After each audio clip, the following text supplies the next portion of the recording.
Hola. Existe una definición más bien clásica de lo que sería la filosofía. Si bien tiene una serie de expresiones que a primera vista un contemporáneo miraría con recelo, una vez que analicemos estos términos con más detención, vamos a ver que el problema se disuelve. La definición que quiero proponer de filosofía es la siguiente. La filosofía es la ciencia de todas las cosas, pero por sus causas últimas, adquiridas mediante la razón natural del ser humano, ¿no? Vamos por parte entonces. ¿A qué me refiero con ciencia? Pero ¿cómo que es ciencia? No, si es filosofía.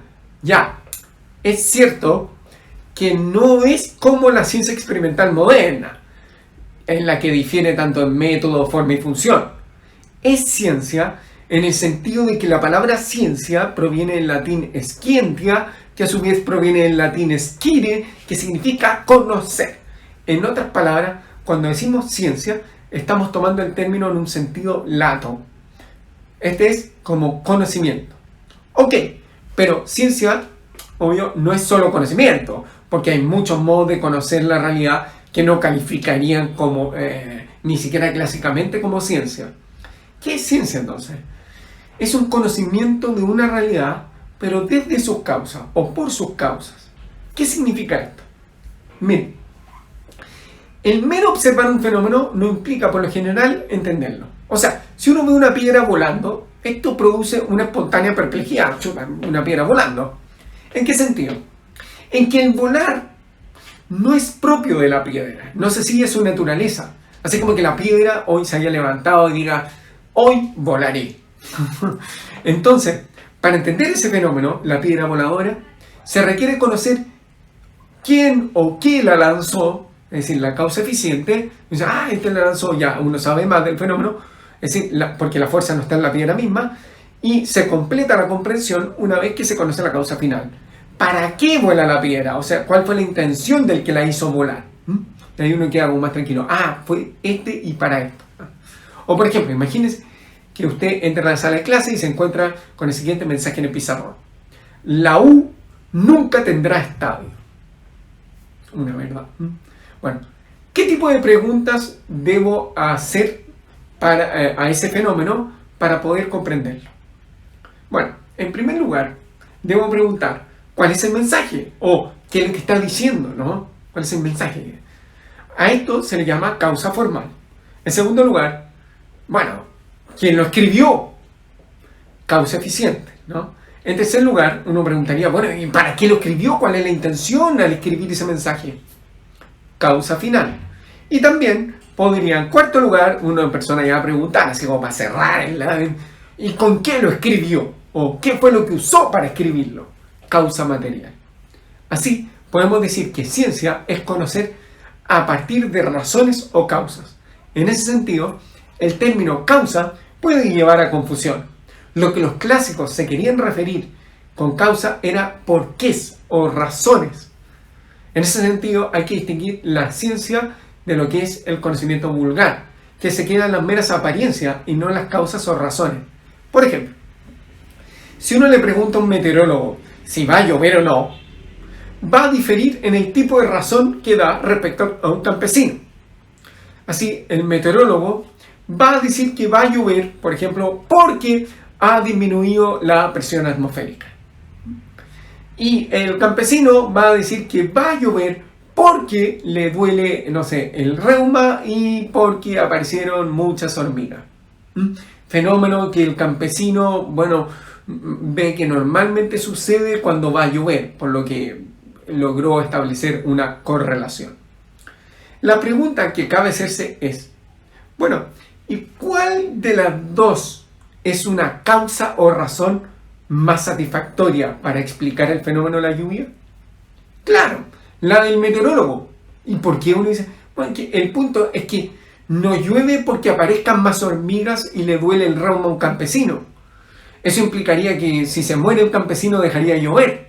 Sino que es al revés el asunto. Le duele el reuma al campesino y aparece la hormiga y llueve porque cambia la presión atmosférica. ¿Se ve? Entonces, ciencia es conocimiento desde causas o razones. En segundo lugar, dijimos que la filosofía es de todas las cosas. ¿Qué significa esto? Para entender esto, es necesario distinguir entre el objeto material y el formal, que tiene toda ciencia. ¿Qué es el objeto material? El objeto material va a ser aquella estudiado por la ciencia. Por ejemplo, el de la medicina es el ser humano. Pero también el de la antropología filosófica también es el ser humano. ¿Y a dónde se diferencian? Bueno, donde se diferencian y definen las distintas ciencias es en su objeto formal, no en el material. ¿Qué es el formal? En la perspectiva desde la cual se estudia el objeto material. Por ejemplo, en el caso de la medicina va a ser la salud del ser humano. Y el de la antropología filosófica, lo que es el ser humano, qué es en todas sus dimensiones. Así, si bien la filosofía tiene como objeto material el estudio de todas las cosas, no las estudia desde todas las perspectivas, lo que sería titánico, por no decir imposible, sino que lo hace desde las causas del ser de las cosas, el qué son las cosas. Es decir, es un estudio del ser. Ya, pero ¿cuál es la diferencia decisiva entonces entre la filosofía y el resto de la ciencia? ¿Por qué? Porque parece que las demás ciencias también explican desde las causas, pues. Por ejemplo, el corazón es el órgano que impulsa la circulación sanguínea. Entonces, ¿en qué se diferencian? Bueno, en que la filosofía, tal como dije, lo hace desde sus causas o razones últimas o primeras. ¿Cuáles son las causas últimas o primeras? Son aquellas, las podemos definir como las que extienden su influjo a todos los efectos de un determinado orden, como por ejemplo el deseo de felicidad en relación con todo el obrar humano. Así, todo lo que hacemos, todo lo que hace Simba, lo hace porque te parece como mejor. No que sea verdaderamente mejor, pero te pareció así y por eso lo hiciste. O sea, si uno estudió fue para pasar el ramo y pasé el ramo para terminar eventualmente la carrera y así sucesivamente. Y todo finalmente lo hago para ser feliz. Es decir, la causa última actual es la felicidad. O sea, el deseo de la felicidad es la razón última de todo lo que hago. ¿Y cuáles son las segundas o próximas? Son las que producen de modo inmediato determinados efectos. Por ejemplo, el aumento de la presión atmosférica es causa del buen tiempo y el corazón es el órgano que impulsa la circulación sanguínea. Y de ellas, de las causas segundas, se ocupan las ciencias particulares. Así, la filosofía va a estudiar los principios primeros y más universales, es decir, los que constituyen más radicalmente a todas las cosas. Los filósofos siempre proponen algún aspecto de toda la realidad como el más profundo y origen de todas las demás. El devenir, el azar, la cantidad, la esencia. ¿Qué es? En la medida en que alguien señale algo como primer principio intrínseco de todo, estaría situándose en un plano filosófico. Al buscar la última causa y los principios fundamentales, la filosofía abarca en su estudio toda la realidad. Y también en esto se distingue de las ciencias particulares, que solo atienden a un sector determinado del mundo. O sea, los científicos solo estudian problemas particulares, por ejemplo, la composición del átomo, el estudio del aparato digestivo del organismo animal, las enfermedades de las plantas, etcétera, etcétera. Lo importante entonces es advertir que estos estudios siempre parten de una serie de conocimientos previos y constantes. ¿En qué consisten estos conocimientos previos y constantes? En presupuestos filosóficos, causas primeras que están a la base de cualquier tarea científica. El biólogo siempre parte con una idea de lo que es la vida, el matemático de lo que es la cantidad, y eso son cuestiones filosóficas. O sea, los científicos ordinariamente no profundizan en estos temas, por una cuestión de tiempo también, pues. Sin embargo, si fuera el caso que se preguntaran, bueno, ¿y qué es la vida? ¿Y qué es la cantidad? ¿Y podemos conocer el mundo? ¿O qué es conocer? ¿Qué es ver? ¿Qué es sentir? Entonces se estarían planteando problemas de índole filosófico. ¿Se ven?